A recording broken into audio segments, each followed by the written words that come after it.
Olá pessoal, vamos aqui fazer a correção do nosso exercício de revisão de matemática do nono ano, conteúdo envolvido juro simples e juro composto, probabilidade e análise de gráfico. Na nossa primeira questão aqui, para a gente corrigir, tem uma questão que fala o seguinte: uma quantia de R$ 1.200 foi aplicada no regime de juros simples. Lembrar que aqui a primeira já vai falar sobre juros simples, por um período de 8 meses. Sabendo que a taxa de juros foi de 5% ao mês, qual foi o valor de juros nessa operação e qual o montante gerado?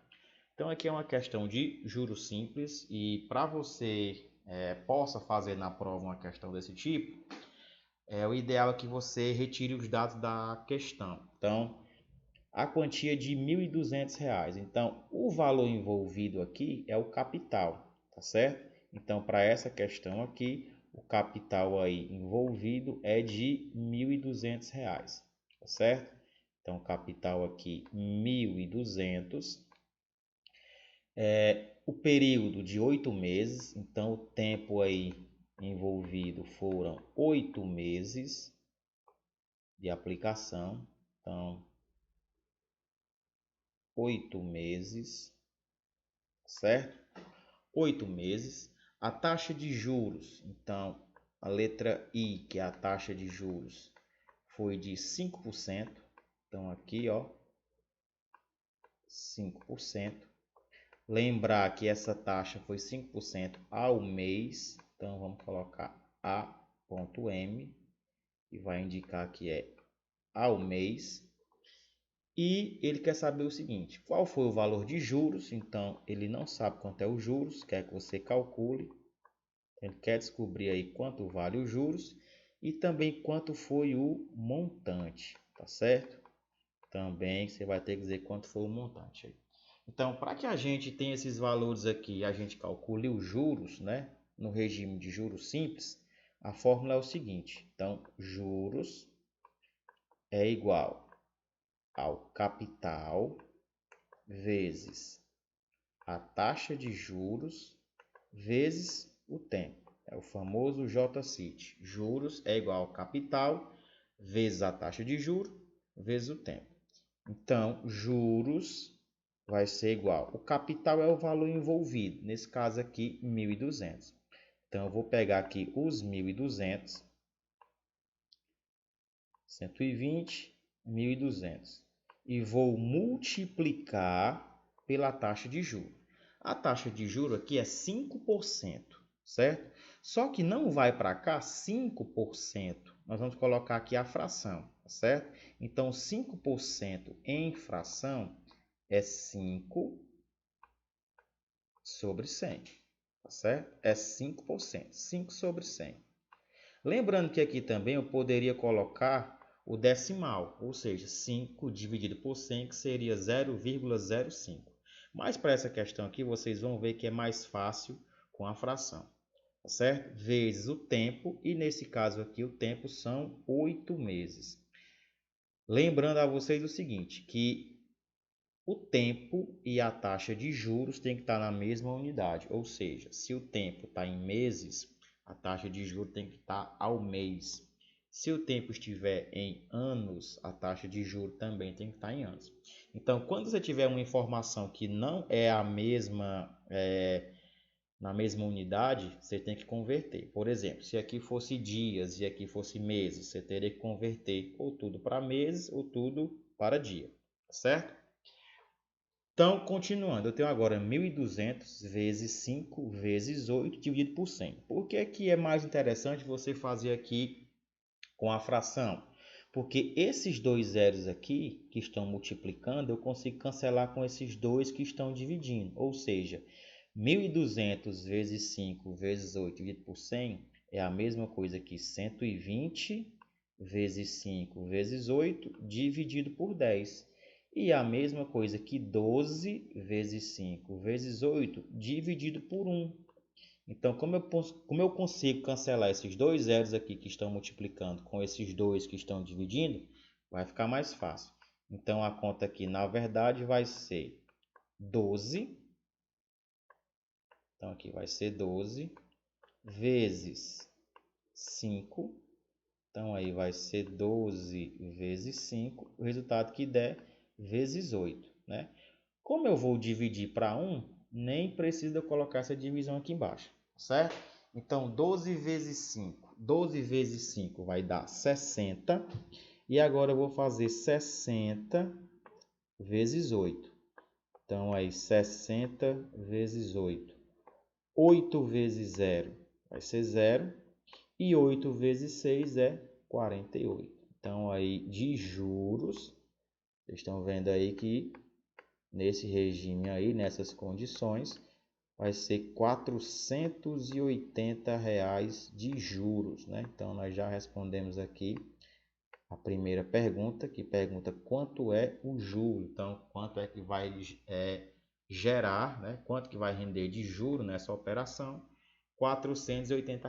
Só que também ele pergunta o montante. Então, o que é o montante? O montante é aquele valor total que você vai pagar. Então, o montante é a junção, é a soma do capital envolvido mais os juros. Então, isso é o montante. Então, nesse caso aqui, o montante vai ser igual ao capital envolvido, 1.200. Então, eu vou pegar aqui os 1.200, que a questão me disse aqui, e vou somar com a quantidade de juros que eu encontrei, que nesse caso aqui foi de 480. Então, o montante vai ser igual a 1.200 mais 480, vai ser 1.680.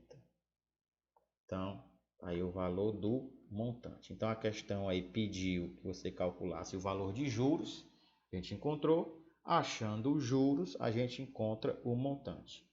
Certo? Então, essa foi a primeira questão, a questão bem simples, falando aí sobre juros simples. Lembrando que a fórmula do juros simples é juros igual a capital vezes a taxa de juros vezes o tempo, tá certo? Capital é o valor envolvido, o T é o tempo, nesse caso 8 meses, o I é a taxa de juros, né, que esse dinheiro vai ter que render aí, é de 5% ao mês. Queria saber quanto era o juro e quanto era o montante, tá certo? Aqui a resolução. A segunda questão, ela vai falar de juro composto. Ó.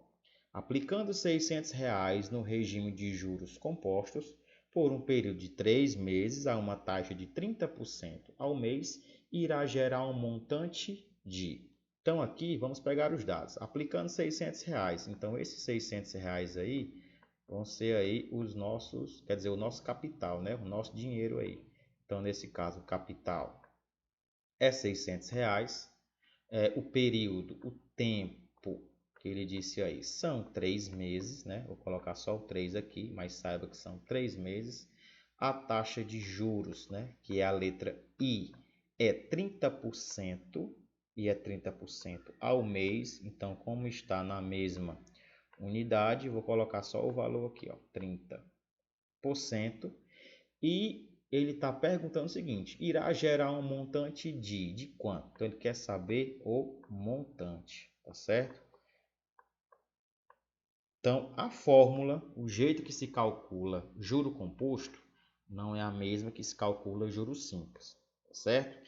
Então, vamos aqui logo diretamente como resolver a questão. Então, a fórmula para calcular o montante vai ser o seguinte, montante vai ser igual ao capital vezes, vou abrir parênteses, e vai ser 1 mais a taxa de juros, que é o I, elevado a T, tá certo? Essa é a fórmula para calcular juros compostos. Então, vocês vão lembrar que o jeito que calcula juros simples, que é o J-CIT, não é a mesma maneira que eu calculo juros compostos, tá certo? E aqui eu só vou substituir. Então, aqui eu vou ter o montante, vai ser igual capital. Capital envolvido, R$ 600. Então, aqui eu vou ter 600 vezes, abro parênteses, esse 1 é da fórmula, tá certo? Ele sempre vai vir na questão aqui, ó, na fórmula, certo? Mais taxa de juros. 30%, vocês viram lá na questão 1, que esse 30% eu fiz, né, desse jeito. Lá era 5%, ficou 5 sobre 100. 30% pode ficar assim, ó, 30 sobre 100. Mas para cá, para juro composto, é melhor que seja o decimal. Então, quando eu pegar 30 e dividir por 100, vai ficar 0,3, tá certo? Vai ficar aí 0,3.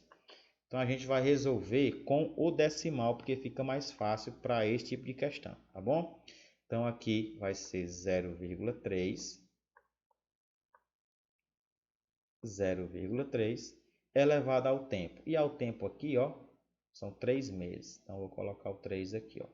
E nós vamos resolver primeiro aqui o parêntese. Então, o montante vai ser igual a 600 vezes 1 mais 0,3, aqui vai ser 1,3. 1,3 elevado aqui ao tempo, que vai ser 3. Então, montante vai ser igual a 600 vezes 1,3 elevado ao cubo. Vocês vão lembrar que isso aqui, ó, vai ser 1,3 vezes 1,3 vezes 1,3. É 1,3 vezes 1,3 vezes 1,3. É 1,3 ele vezes ele. Ele com ele mesmo, 3 vezes, 3 fatores. Tá certo? Então, a gente vai fazer essa multiplicação. Então, eu tenho 1,3 vezes 1,3. Então, eu faço 3 vezes 3, 9. 3 vezes 1, 3. 1 vezes 3, 3. 1 vezes 1, 1. Vou somar agora. Aqui eu tenho 9. 3 mais 3, 6. E aqui eu vou baixar o 1.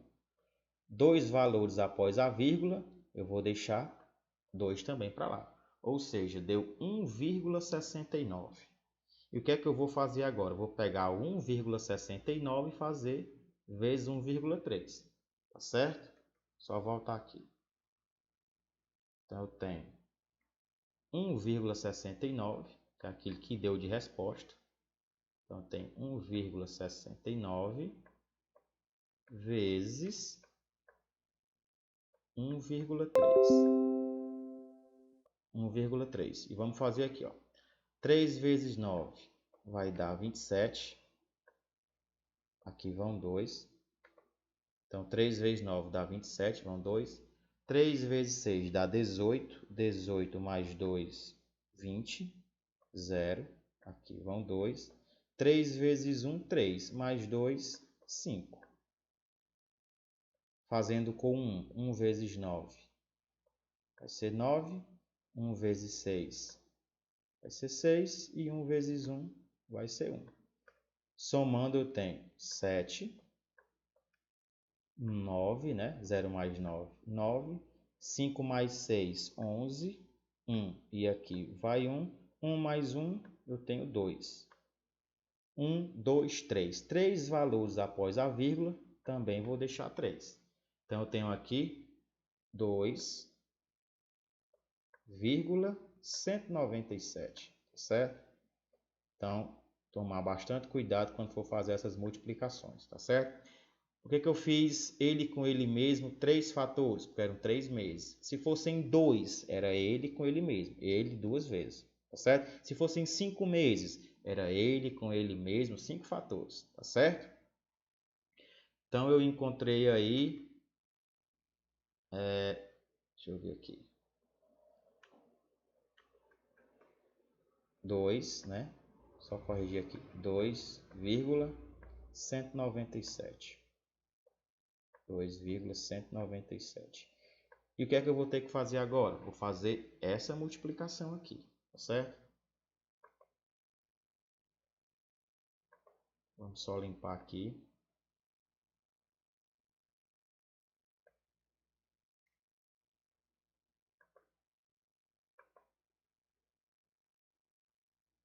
Certo? Então, ó, vamos ter que pegar isso daqui agora, que é o 2,197, e fazer vezes 600. Você pode multiplicar da maneira tradicional, tá certo? Vai fazer 0 vezes 7, 0 vezes 9, 0 vezes 1, 0 vezes 2, depois com esse 0 aqui, tá certo? Mas também eu posso fazer assim que fica mais fácil, ó. 6 vezes 7 vai dar 42, 2, aqui vai 4. 6 vezes 9 dá 54, mais 4 dá 58. Então, vou botar 8 aqui. Vou botar o 5 aqui. 6 vezes 1 dá 6, mais 5, 11. Venham para cá. 6 vezes 2 é 12, mais 1, 13. Então, se fosse só vezes 6, né? Isso aqui daria 13.182. Só que eu não coloquei esses dois zeros aqui, que eu vou colocar agora, os dois zeros. Certo? Que depois, quando você fosse somar, iria dar o mesmo valor. Eu tenho 1, 2, 3 valores após a vírgula, também vou deixar 3 valores. Ou seja, separando aqui, eu encontrei o número 1.318,200. Então, como vai ser dinheiro, eu posso colocar de duas maneiras, tá certo? Então, se eu colocar o valor que foi 1.318,2, não está errado, tá certo? Mas como é dinheiro, eu vou colocar o zero aqui, que é para vocês entenderem, né? E é só um zero, que foram R$ 1.318,20, tá certo? Então, aqui é a nossa questão sobre juros compostos. Vamos aplicar nessa fórmula aqui, tá certo? A nossa questão 3 diz o seguinte: alguns dados em jogos de azar têm a forma de um dodecaedro, tá certo? Ou seja, um poliedro de 12 lados. Sabendo que os lados desse dado estão numerados em ordem crescente de 1 a 12, qual a probabilidade de se jogar esse dado e a face voltada para baixo ser um número primo? Dê a resposta em fração e também em porcentagem. Então, primeira coisa para a gente calcular uma probabilidade. Para que a gente calcule uma probabilidade, a gente vai fazer uma divisão, uma fração, aonde nós vamos dividir aquilo que a gente quer que aconteça pela quantidade de possibilidades totais aí. Então, vai ser o seguinte: esse dado ele tem 12 lados, ou seja, tem o lado 1, 2, 3, 4, até o 12.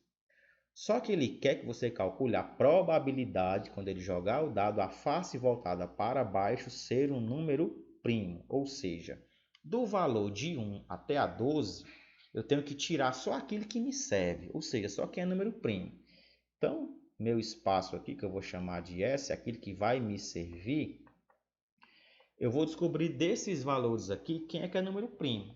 Ou seja, só para você lembrar, número primo é aquele número que tem apenas dois divisores, ou seja, dá para dividir o número por 1 e por ele mesmo. Ou seja, o 1 não é primo, porque o 1 tem apenas um divisor. E para ser primo tem que ser dois divisores. O 2 é o número primo? Sim, o 2 é o número primo. Só dá para dividir o 2 por 2 e por 1. Então, nesse caso aqui, o 2 é um número primo. O número 3 também é um número primo. Só dá para dividir o 3 por 3 e por 1.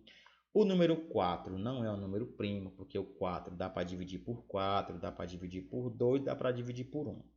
O 5 é um número primo, só dá para dividir o 5 por 5 e por 1. O 6 não é um número primo, dá para dividir o 6 por 6, por 3, por 2, por 1. Entendido? Então, depois do 6 eu tenho o 7 é primo. O 8 não é primo, o 9 não é primo, o 10 não é primo. mas o 11 é primo. E eu chego no 12 e o 12 não é primo. Ou seja, dos 12 lados desse dado, né, ele quer que caia número primo. Ou seja, pode cair o 2, pode cair o 3, pode cair o 5, o 7 e o 11. Só me servem esses, tá certo? Então, como é que eu faço? A probabilidade de cair um número primo é a quantidade possível de cair número primo. Ou seja, de 1 até 12, quais são as possibilidades que me servem? É o 2, o 3, o 5, o 7 e o 11. Ou seja, eu tenho 1, 2, 3, 4, 5 possibilidades. Então, eu vou ter 5, né? Que é o número aí que me serve, certo? Esse 5 aqui não é esse 5 aqui não, viu? É a quantidade de números primos que vão me servir. De 1 até 12, tá certo? Então, é a quantidade de opções favoráveis para mim, dividido pelo total. Quanto é o total? É 12, tá certo? Então, eu vou ter 5 sobre 12, ou seja, dos 12 números que tem nesse dado aí, de 12 lados, só 5 vão me servir. Então, essa aqui é a probabilidade de 5 em 12. Quando eu tenho uma fração, eu tenho que ver e analisar se dá para simplificar. O que é simplificar? Procurar um valor que dê para dividir ao mesmo tempo o numerador e o denominador. Nesse caso, não dá. Então, como ele quer que você dê a resposta em fração, essa já é a fração, 5 sobre 12, tá certo? E ele quer também que você dê em porcentagem. Então, como é que eu pego uma fração e transformo em porcentagem? Basta fazer a divisão.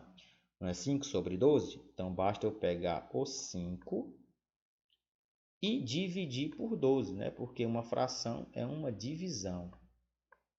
Então, eu vou ter que pegar 5 e dividir por 12. 5 é menor do que 12, então não dá para dividir. Então, quando não dá para dividir, eu vou colocar 0 no dividendo e 0 aqui no quociente.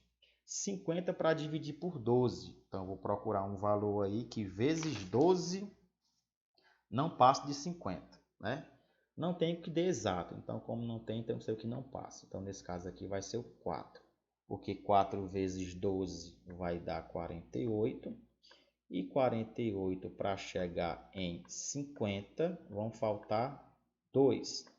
2 aí eu não consigo mais dividir por 12, né? O 2 eu não consigo dividir por 12, não tem ninguém para baixar. Então eu vou colocar aqui o 0, certo? Então vai ficar 20 dividido por 12. Nesse caso aqui vai ser o 1, porque se eu botar o 2 já passa. Então 1 vezes 12 é 12. 12 para chegar em 20, ou seja, 20 menos 12, aí vão sobrar 8. 8 também não vai dar para dividir, vou colocar o 0. 80 para dividir por 12, tem que procurar um valor que vezes 12 não passe de 80. Aí você vai tentando, você vai descobrir aí que o valor é o 6, o 5 só dá 60, e se você fizer com o 8 vai passar, com o 7 vai passar, então nesse caso tem que ser o 6. Porque 6 vezes 2 vai dar 12. Para cá vem 1, ó. E 6 vezes 1 é 6, mais 1, 7. Então, 6 vezes 12 vai dar 72. 80 menos 72 vai dar 8. 8 não dá, coloca o 0. 80 para dividir por 12, já fizemos, é o 6. 6 vezes 12 vai dar 72. 72 para chegar em 80 vai faltar 8. Nós temos aí uma dízima. Sempre vai ficar faltando 8. Tá certo? Então aqui nós vamos ter uma dízima periódica. Sempre agora vai ficar faltando 6, né? Vai ficar sobrando 8 e aqui sempre vai dar 6. Então, a fração já é essa, tá certo? E 5 sobre 12 é a mesma coisa que 0,41 6 infinito, tá certo? Então, como é que eu pego um número decimal e transformo numa porcentagem? Basta eu pegar o valor e multiplicar por 100. Ou então, mais fácil ainda, como é para multiplicar por 100, basta eu mover a vírgula 2 casas para a direita. Ou seja, Se eu mover uma, fica 4,166. Se eu mover a segunda, fica 41,66. Ou seja, isso aqui é a mesma coisa aqui. 41,66%. Tá certo?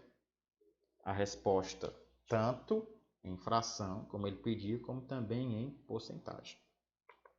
Para a gente fazer aqui a nossa quarta questão, ela diz o seguinte: uma urna contém 10 bolas, sendo 2 azuis, 4 vermelhas, 3 amarelas e 1 roxa.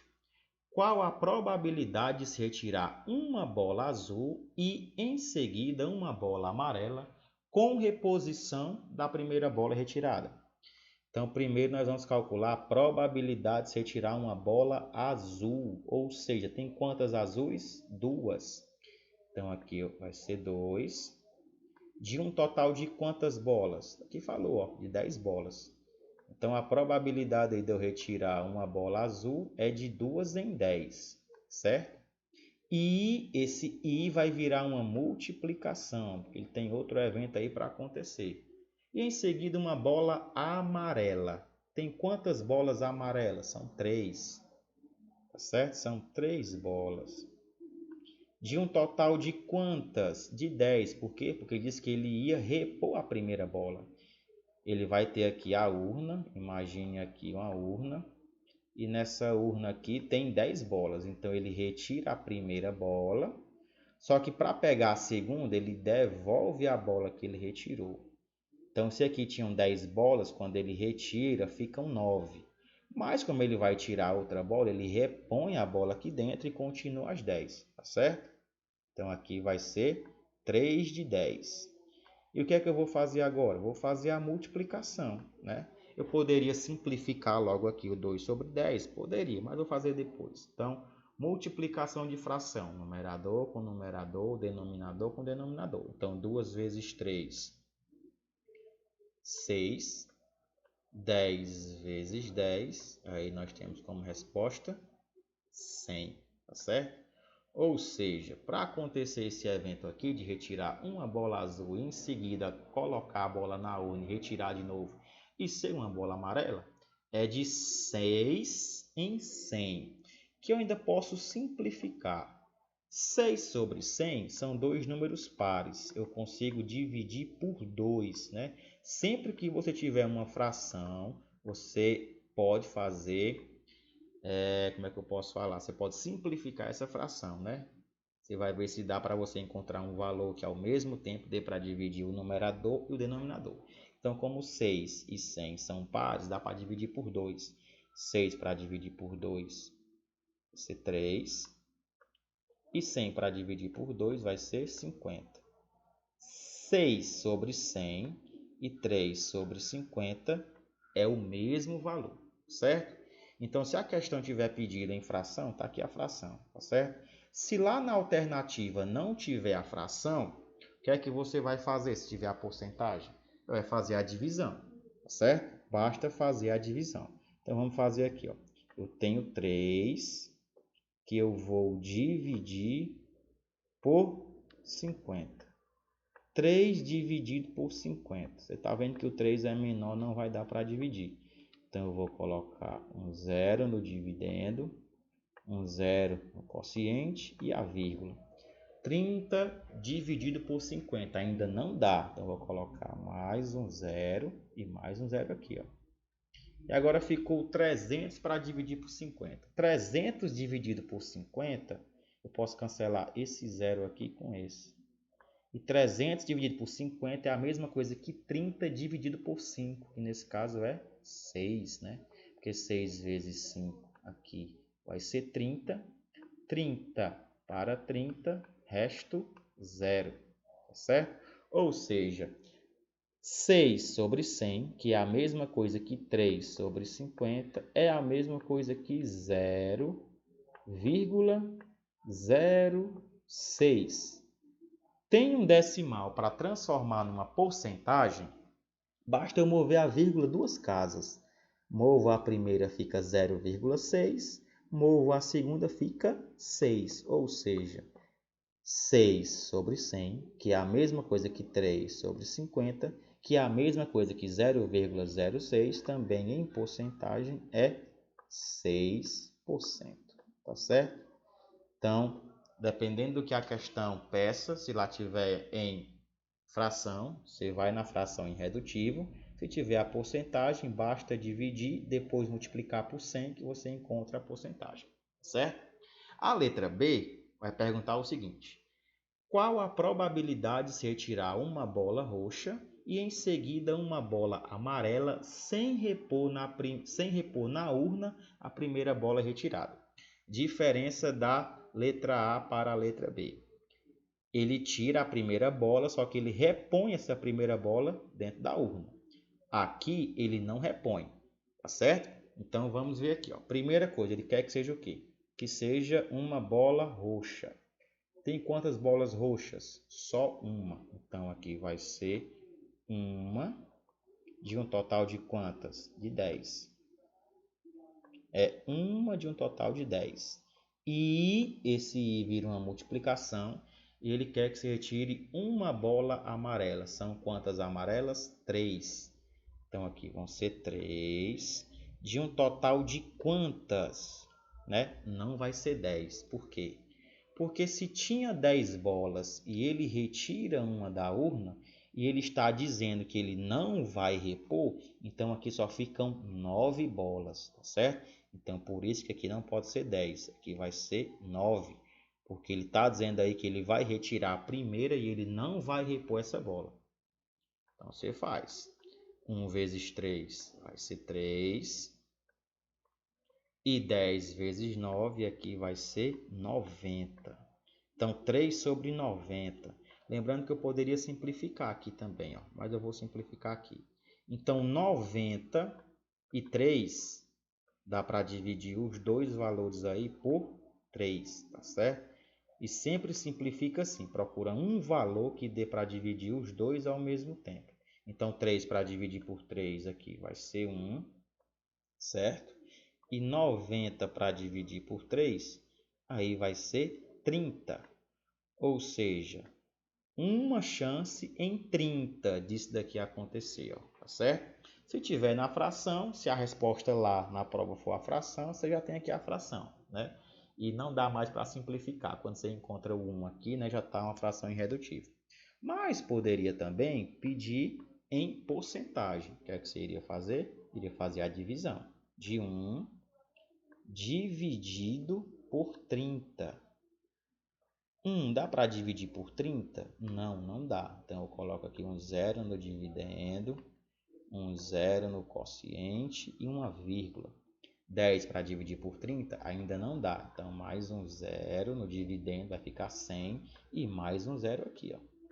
100 dá para dividir por 30? Agora dá, né? 100 para dividir por 30 é a mesma coisa que 10 para dividir por 3, que eu posso cancelar esses zeros. 10 para dividir por 3 só dá 3. Porque 3 vezes 3 é 9.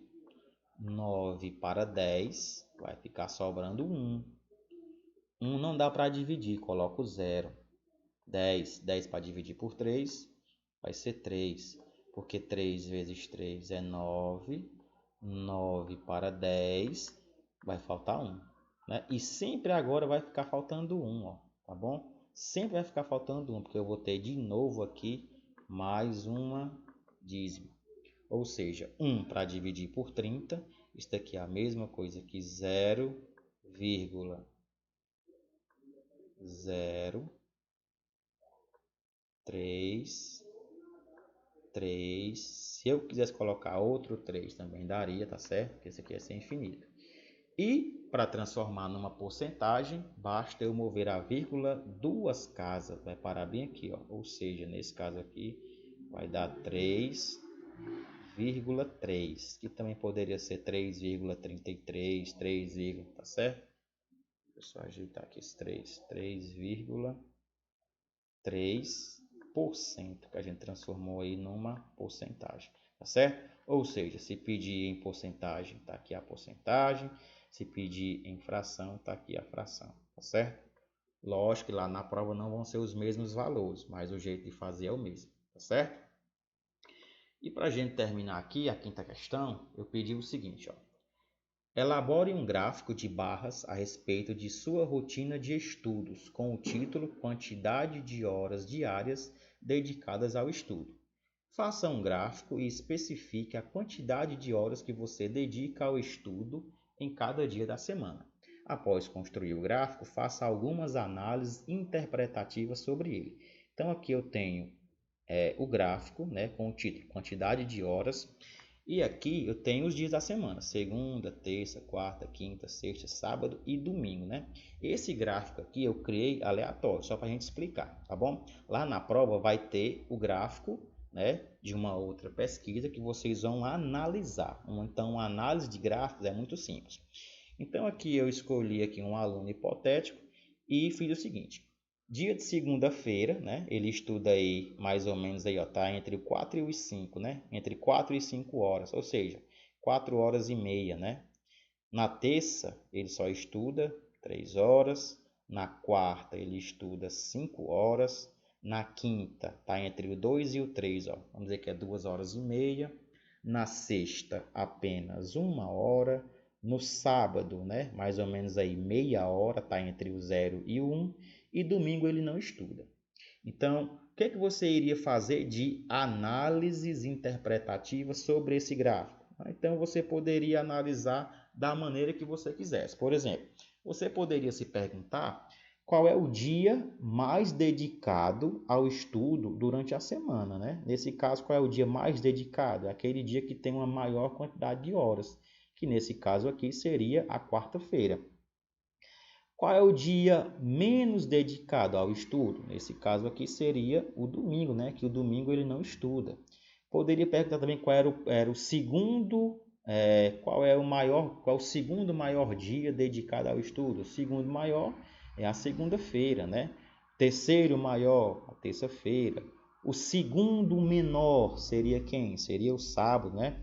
Quais eram os 2 dias mais dedicados? A quarta e a segunda, né? Os 2 menos, sábado e domingo, e aí vai, tá certo? Então, uma questão de análise de gráfico, né? O gráfico vai estar lá, vai estar montado. Vou fazer alguma pergunta sobre esse gráfico e você vai simplesmente olhar para o gráfico, analisar e responder correto, tá certo? Então, essa foi a nossa revisão. Espero que vocês tenham compreendido e estudem para que vocês possam fazer a prova com clareza, certo? Qualquer dúvida, podem entrar em contato.